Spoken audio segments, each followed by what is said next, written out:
We have talked about drawing shear moment diagrams using the graphical method. We've also done axial diagrams and torsion diagrams. All these diagrams are based on the external loads and drawing internal diagrams using shapes and basic geometry math. This second way of drawing diagrams are equations in terms of x.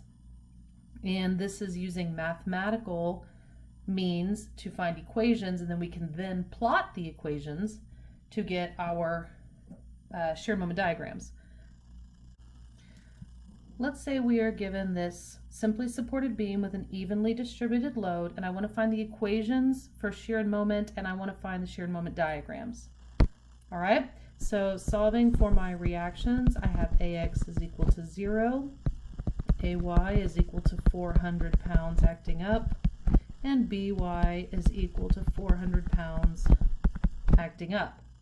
I'm going to start with drawing the diagrams because we did graphical method first in pounds. Okay, it's going to start at 0. We're going to go up 400.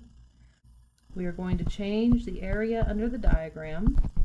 Area is equal to 80 times 10, which is 800. So that'll get us down here to negative 400. Another 0 in there. And then I have my reaction BY that gets us back up to 0. My moment diagram, I'm only going to need my shear diagram. I do not have any applied moments.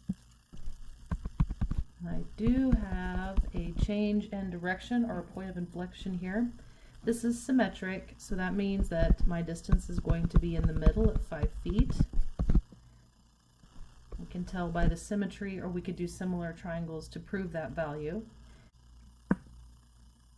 Our first point is going to be a positive area that is decreasing in slope, because my shear diagram is a positive area that is decreasing in intensity from left to right.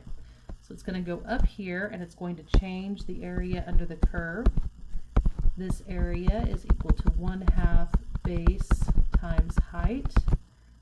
So that's going to be 1,000. So this is going to come up here to 1,000, and increasing, positive direction, decreasing slope is going to be curved down this way, second degree.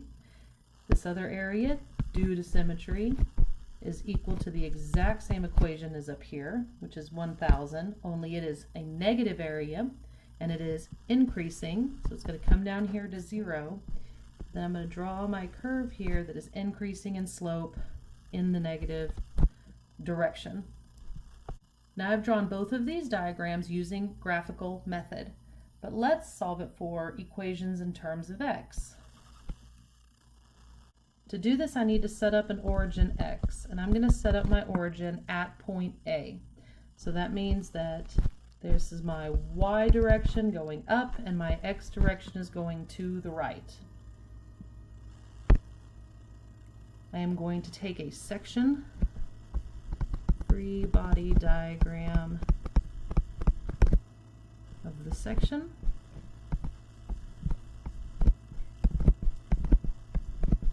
And I have distributed load here of 80 pounds per foot. I have AX and AY. And then I have my distance x. And if I'm writing equations in terms of x, that means that from 0 to 10 feet is what I'm representing with this free body diagram. So x is any value from 0 to 10 feet as I move across this system. Using positive sign convention, I have shear, normal, and moment forces acting within my sectioned portion. Okay, so I'm going to sum for forces in the y direction, and I will have AY that is 400 pounds. I don't know why I didn't write that down. Here we go. And then I'm going to have my distributed load, so that's minus 80 times x, right, base times height. My base is just a variable x, minus v. So my shear equation is equal to 400 minus 80 x, and this will be in pounds. My moment diagram, summing moments, and I'm just going to call this point C for cut. Counterclockwise is added to the equation. I am going to have 400 times x, so A acting at a distance of x, and that is causing a clockwise rotation. And then I have 80 times x for my force resultant, and its centroid acts at x divided by 2. That is acting counterclockwise from point C. And then I have the actual moment occurring at point C, which I have labeled as m. So my moment equation in terms of x is going to equal to 400x minus 40x squared.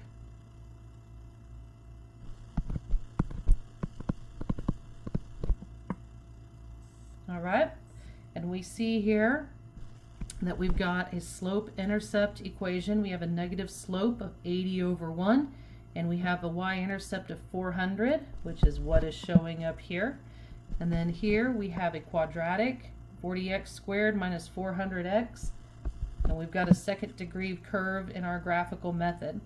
So we're proving our graphical method as well as getting an exact graph equation with our equations in terms of x.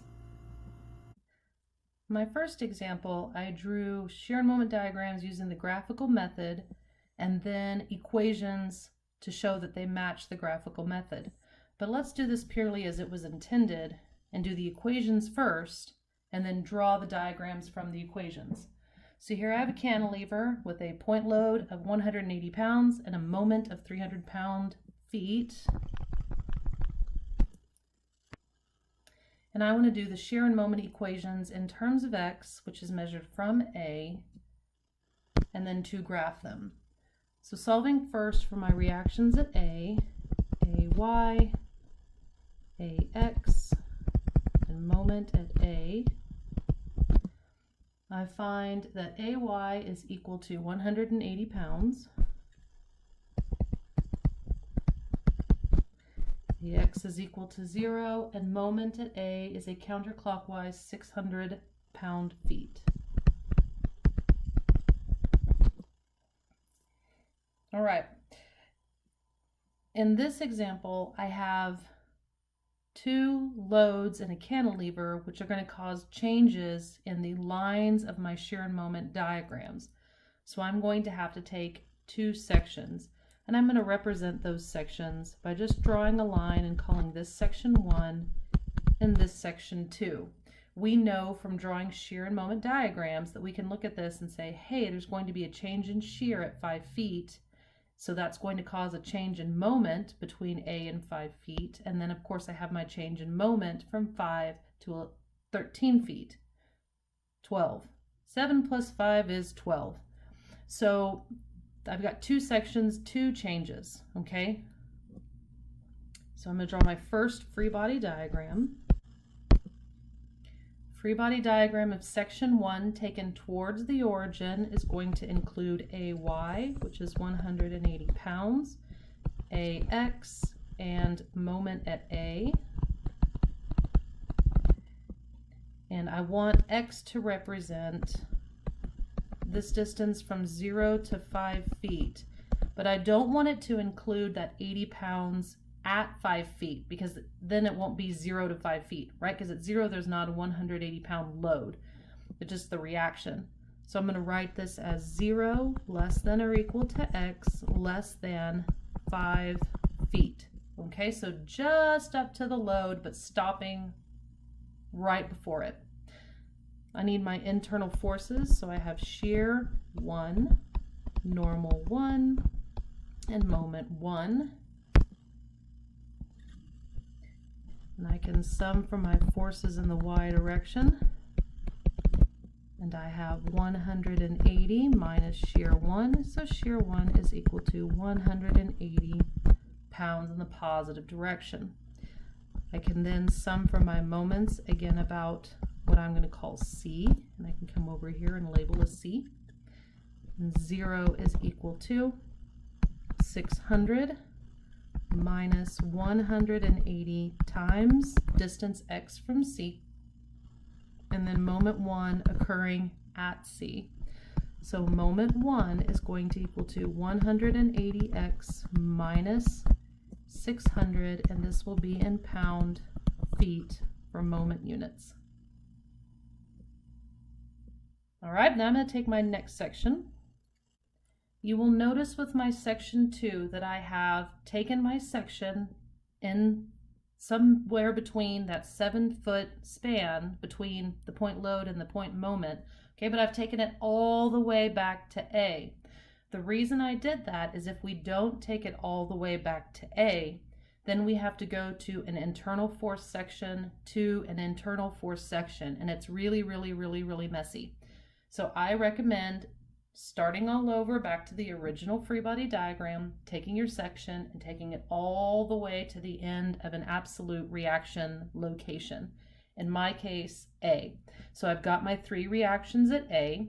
This time, X is going to represent 5 feet, 2X to 12 feet. Okay, so it's just representing that second portion to the right of the 180 pound force. Okay, this is all the line is going to be drawn for. I'm going to have my internal forces. This time I'm going to call it V2, N2, and moment 2 because they are different values we're going to find than the first one. All right, so once again I'm going to do the exact same equilibrium equations, summing for forces in the y direction. I have 180 up minus 180 minus V2. V2 is equal to 0. If I sum for moments about C, 0 counterclockwise is added to the equation. I'm going to have 600. Then I will have minus 180 times X, so that's the one at A. And then I have my load, which is going to be plus 180, and I need the distance X minus 5, right? Because it's X minus 5 away from C. And then I'll have the actual moment occurring at 2, or at C, I apologize, which is moment 2. And I find my moment at 2 is equal to 300 pound-feet. So there are my equations in terms of X. I have taken the liberty of putting this in Excel spreadsheet.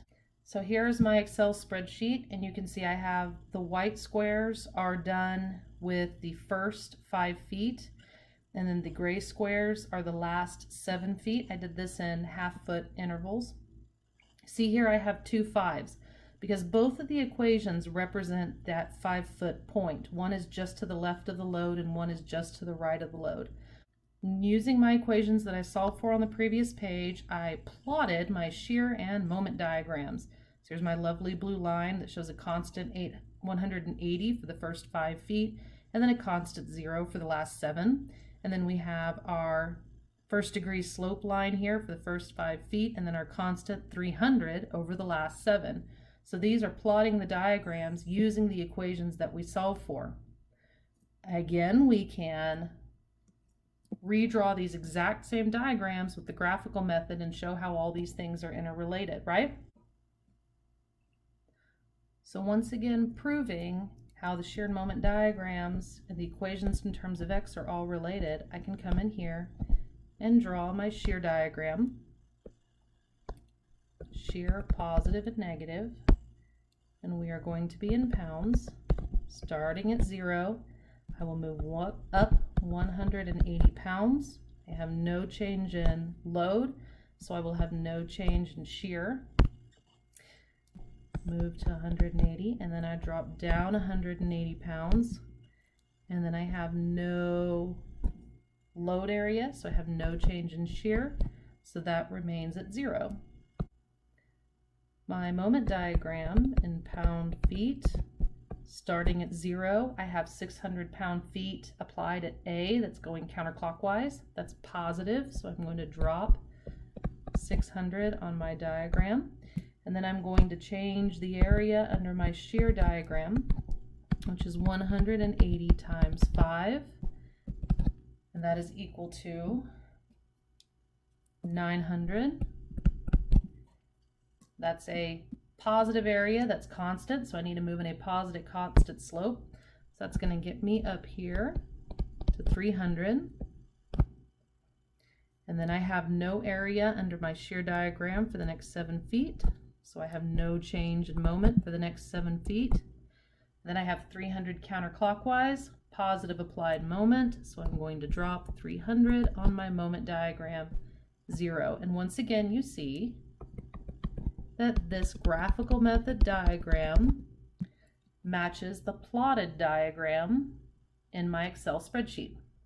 Here is a simply supported beam with a triangular distributed load. Find the shear and moment equations. So first, solving for the reactions, we find that AX is equal to 0, AY is equal to 112 newtons,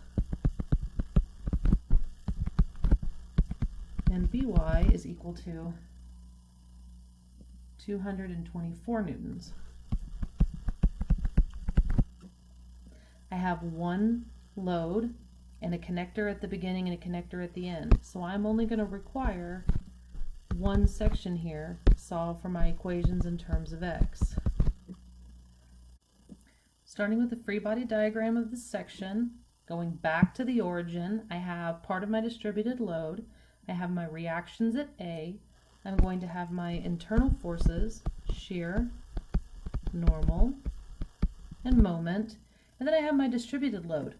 The fun thing is my distributed load can range anywhere between 0 and 56 newtons per meter. So what do?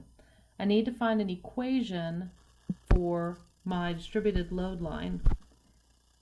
And that is going to be slope intercept, y is equal to mx plus b, where my slope is rise over run, so that is 56 over 12 x plus the y-intercept, which is going to be 0 where it crosses A. 56 over 12 can be reduced a little bit if you wish to 14 over 3.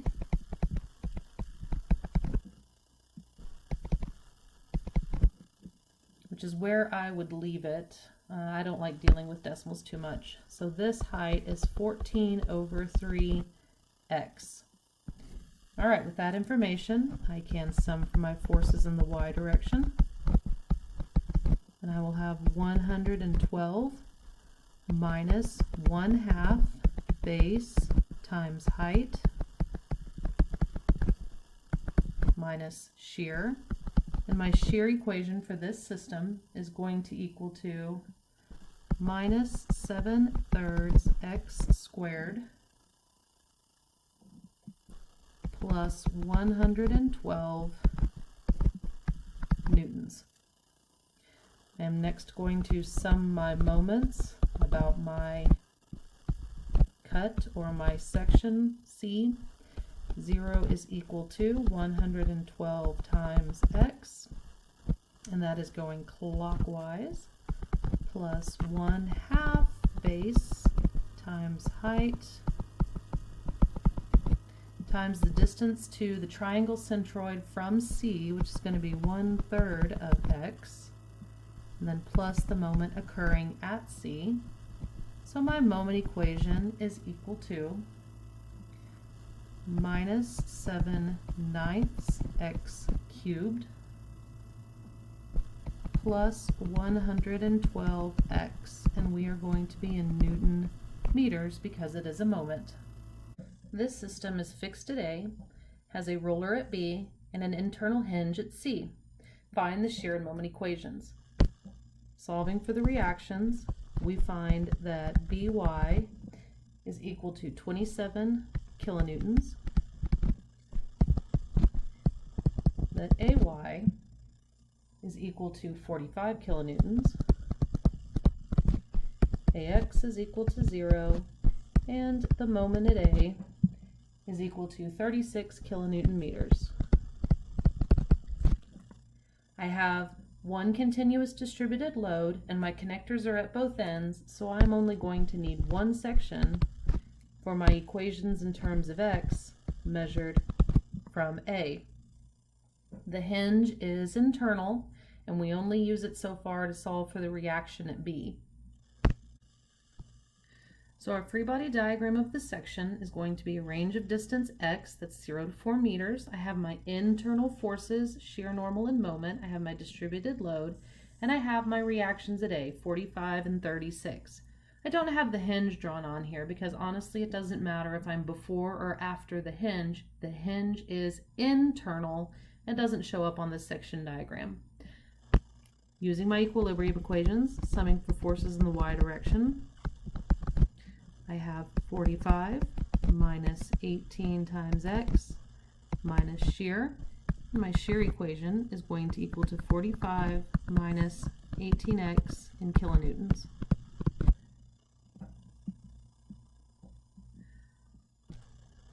Solving for my moments about, and I'm going to call this D because I already have a C on there.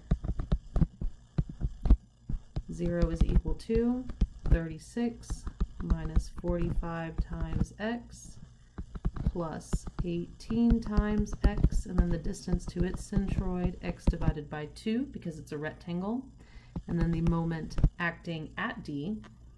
And cleaning this up a little bit, we find that my moment equation in terms of x is equal to negative 9x squared plus 45x minus 36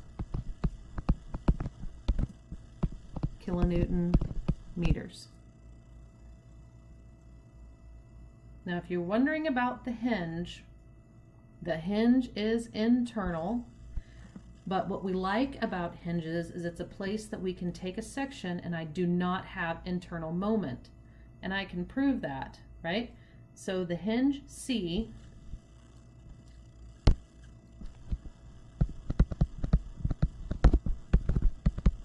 is at x is equal to 1 meter. So my moment equation is negative 9 times 1 squared